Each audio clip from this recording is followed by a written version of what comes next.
અમદાવાદમાં આરટીઓને બોમ્બથી ઉડાવવાની ધમકી મળી છે। બોમ્બની ધમકી મળતા આખું આરટીઓ ખાલી કરાવાયું છે।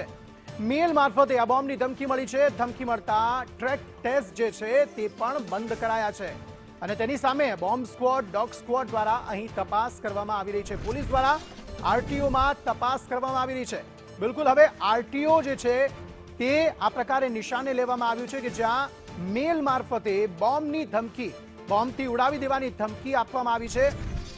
ત્યાં પણ મેલ મોકલવામાં આવ્યો છે, જેને પગલે બોમ્બ સ્ક્વોડ, ડોગ સ્ક્વોડ તપાસમાં જોતરાઈ છે। સ્થાનિક પોલીસ પણ ત્યાં પહોંચી છે અને સમગ્ર મામલે તપાસ વધુ હાથ ધરવામાં આવી રહી છે। મેલ ક્યાંથી આવ્યો, કોના દ્વારા કરવામાં આવ્યો, આઈપી એડ્રેસ ટ્રેક કરવાની કામગીરી અત્યારથી શરૂ કરી દેવામાં આવી છે। આખું આરટીઓ ખાલી કરી દેવાયું છે। જ્યાં ટેસ્ટ લેવાય છે તે ટ્રેક ટેસ્ટ પણ હાલના સમયે બંધ કરી દેવાયું છે અને આખું આરટીઓ ખાલી કરી દેવાયું છે। હિમાંશુ પરમાર વધુ માહિતી આપી રહ્યા છે। હિમાંશુ, જણાવશો શું વધુ વિગતો?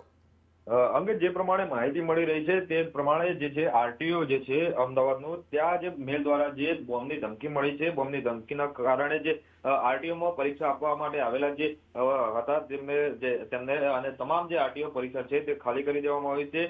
મેલ મારફતે જે છે તે આરટીઓને ધમકી મળી છે।